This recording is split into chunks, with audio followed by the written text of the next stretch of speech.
Makam is the modal music of a large geography extending from Balkans to India, Caucasus to North Africa, as well as belonging to a broad timeline that goes back to Byzantine, ancient Greek, and earlier Mesopotamian cultures. Consequently, one can realize similar musical structures in different areas of this geography, yet dialects, flavors, and performance attitudes can have significant differences.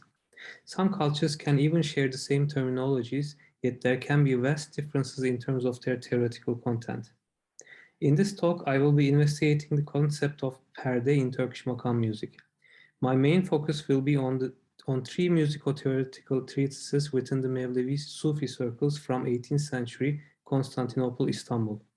The discussion will include how a nuclear unit extends to imply larger musical structures and how such implications contribute to the rhizomatic nature of the makam, and an understanding that gets neglected after westernizing reforms of the 19th century Ottoman Empire, ultimately rationalizing makam and equating it with scale-oriented model systems.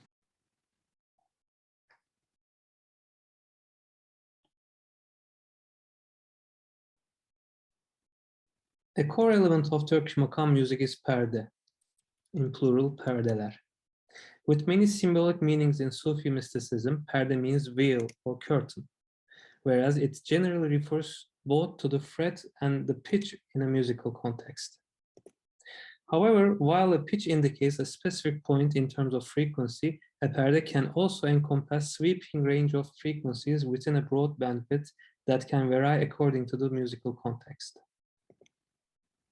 The conventional fact known to all coming from the traditional master-pupil lineage within the oral tradition has also been demonstrated empirically by two important computational research on live recording. In his 2002 paper, which is based on instrumental taksim improvisations of two undisputable masters of Turkish makam music, Niyaz Sayın and İhsan Özgen, Can Akkoç observed this dynamic quality of perde and initiated research on the mathematical foundations of scales made up of pitch distributions.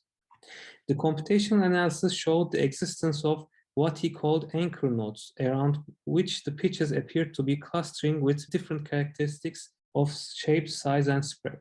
At the end of the paper, Akkoç proposed the concept of model scales in the form of distributions, as opposed to scales made up of fixed pitches currently being used in Turkish music, and concluded with a crucial speculation. To quote, "It is conjectured that as the taksim unfolds, the musician is putting together impromptu micronote intonations by drawing pitches from several clusters as building blocks. Different pitches may be drawn from a given cluster at different points in time to contribute to a microscale depending upon the dynamic character of the multiplicity of intonations needed in the taksim." Later in 2009, Bozkurt, Yarman, Karaosmanoğlu, and Akkoç continued the research and using histogram analysis compared various theoretical models on the intonation of Turkish makam music with live performances. The figure presents one of the numerous analyses of frequency occurrences in makam performances. Realize how some perde divis, such as the first, fourth, fifth, and the octave are displayed as steep and narrow, while some others, such as the second and the sixth, resemble plateaus that spread over a bandwidth of nearly a semitone. The research also discussed how the tuning system introduced since early 20th century, all of which extended the number of perdeler from the classical 17-note system introduced by Safiuddin to 24, 41, and in some systems even more, fails to represent the real-life performance practice in full accuracy. In fact, Turkish musicologist Yalçın Tura argues that the less number of perdeler, the more practical a system would be, as there is no end to this manner of pointillistic accuracy introduced by more and more complex systems that provide, in its terms, screen resolutions. The higher it gets, the more untrackable the affinity becomes. Now let's examine the multidimensional concept of perde in the Turkish makam treatises. When one examines the history of Turkish makam theory, it is observed that the main terminology and the concepts are developed from the treatises written by Safiuddin Urmevi, Kutbuddin Mahmud Shirazi, and Abdülkadir Meragi, all of which are linked to the Greek treatises in different ways. Especially Urmevi's 13th century treatise Kitab-ül Edvar, meaning the Book of Cycles, would be an important model, as it is the first time both makams and the rhythmic modes, usurs, were depicted as cycles. Here one can see the explanation of ratios, divisions, and intervals, formation of jins, that is the tetrachords, and the makams, or the systems. Although for several instances, one also comes across the first mentions of the term perde in Kitab-ul Edvar. In Meragis Cami-ül Elhan, the term is used interchangeably with name, that is melody. With the first examples of 15th century Turkish Edvars, a shift from Safiuddin's theoretical approach is observed. The era is usually noted as the Anatolian Edvar tradition and is known with the famous treatises of Yusuf bin Nizamettin Kırşehri el-Mevlevi, Hızır bin Abdullah, Ladikli Mehmet Çelebi, and Kadizade Trevi.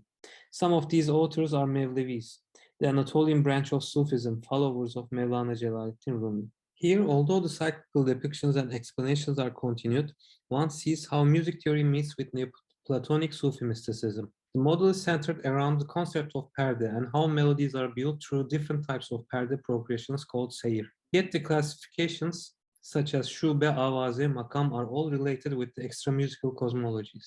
In explaining makam or terkip, that is compound makam, melodic function of perde is expressed in different wordings such as home, initiation, decision, verdict, while it also implies intonation, sonorities, and in some cases even direction by setting passageways or different melodic approaches.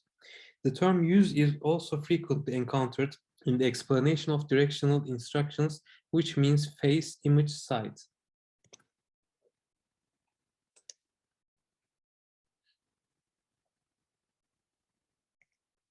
The focus of Perde and Seyir continues in later treatises, which are from 18th century Constantinople, Istanbul. Although the technicalities of performance and composition outweighs the esoteric character when compared to the previous generation, there are allusions and connotations to Mevlevi symbolism. It should be noted that until the 20th century, Mevlevi lodges functioned as conservatoires in which many musicians and composers were brought up and mastered the craft and art of makam. The most celebrated pieces from these eras, be it sacred, secular in the traditional Turkish makam music repertoire, are composed by people who are either Mevlevis or Mevlevi sympathizers, advocates that have close connections with the sect. As can be observed from the list, this is also a time when Greek and Armenian theoreticians write treatises on makam, some of which compare it with Byzantine theory and performance. It's an era in which both the music and the theory is becoming more and more complex with a significant rise in the number of terkips. In Abdülbaki Nasır Dede's treatise from 18th century, the history of theory is classified under different generations as oldest ones, referring to those from Pythagoras to Avicenna, the ancients classified as the early, middle, and late from Safiuddin to Anatolian Edvar tradition, the later ones referring to 18th century. Starting with Haşim Bey Edvar from mid-19th century, the effects of Ottoman westernization is observed clearly. This is an era in which the Ottoman Empire was undergoing many political reformations and cultural transformations. The most significant example, which had vast repercussions, was the abolishment of the Ottoman Janissary Band, replacing with the Royal Orchestra by 1828. The new army band, managed by Giuseppe Donizetti, performed music exclusively in Western style, using Western instruments and notation, which soon will be the new standard. By late 19th century, the makams were being explained in tonal contexts with scalar definitions built out of different tetrachordal combinations. Now I will briefly cover three theoretical treatises from three different phases of 18th century that appear before this cultural transformation. These are written by Nai Osman Dede, Kemal Izra, and Abdülbaki Nasır Dede. It is important to note that both Nai Osman Dede and his grandson Abdülbaki Nasır Dede were Mevlevis, affiliated with Galata and Yenikapı Mevlevi lodges, where both of them earned the status of sheikh. Both of them, due to their positions, had also close connections with the Topkapı Palace. While there is no record of Kemani Hızır being a Mevlevi, his treatise is the most esoteric of the three, and that he surely had close ties with the sect as he worked at the palace both as a performer and teacher. The map also shows the ecumenical patriarch of Constantinople, which is nearly at the center of the triangle, thus within the cultural intellectual atmosphere, and there surely are interactions with and influences of Byzantine chant, performance, and theory in this musical climate. Yet this is out of the scope of this talk. Master Ney performer, composer, and theoretician Nai Osman Dede's treatise is written in a poetry form composed of 276 couplets. The prophet Idris or Hermes and sage Pythagoras are mentioned at the beginning, who found the art of music and developed it, and there are many passages written in esoteric, cryptic fashion. Although the treatise does not cover all the makams in detail, the focus is still on perde and the melodic progression, seyir, that define makam and terkib. Here a total of 33 perde is mentioned, 17 of which is called tam, that is whole, and 16 called nim, that's half, which are positioned in between the whole. The notion of whole half perde is similar to the stable and movable notes Aristoxenus mentions in his treatise. Hızır treatise is from mid-18th century with the title Explanation of Makams in the Generation of Names, that is melodies. Among the three treatises, it is the most closest one to the Anatolian Edward treatise of the 15th century, carrying on the 12 makam, 4 shube, 7 avazi classification, and the cyclical depictions. Yet these classifications are employed within the cycles to show the interrelations of different perde networks. To give an example, Dügah perde is explained as the primary perde of music, while being positioned in the nucleus of the cyclical figures that include other makam structures, signifying that they all are generated by Dügah perde. In another cyclical depiction, Uşak makam, in which Dügah perde is the finalis, is positioned at the center of the famous makams, which are Rast, Buserik, Neva, Hicaz, Irak, and Hüseyini, implying the possible modulations to makams with finalises other than Dügah perde. The treatise explains 15 ümmehat, that is main perde, similar to whole perde of Nasır Dede, and 2 nim perde between each main perdes. Abdülbaki Nasır Dede's Tetkik-ü Tahtik, of which the final version was presented to Sultan Selim III with a dedication, is from 1797. While the primary focus is on explaining makams and terkibs through perde relations and progressions, unlike the previous treatises, the shube avazi classifications are abandoned. Here one sees numerous technical expressions using the term perde, such as perde borrowing, perde showing, perde subtracting, etc. Realize that the number of terkibs have increased to 136 by the state. An interesting case is how Nasır Dede notes that he is meaning perde as a single name, giving reference to Abdülkadir Meragi, in which the terms name and perde are used interchangeably. Terms agaz perde and karar perde, corresponding to initiating and concluding perde, are frequently encountered, between which the melodic directions of individual makam series are given. Here another interesting term while giving melodic direction is resim, of which translation is image or picture. To give an example, karar at yegah perde with aşiran resim. This is similar to the usage of yüz, that is face, as seen in the previous treatises. There is also mention of ornamental perdeler, some of which are essential and necessary to identify the makam, such as suspended cadences, and some are non-essential ornaments, such as those that are frequently encountered and have become a standard, and those which may endanger the character of makam, so should be used cautiously. The rhizomatic interwoven aspect of makam becomes also clear with terkib classifications, as there are those which are combined consecutively and those that are formed by 2 or more makams being interwoven to each other.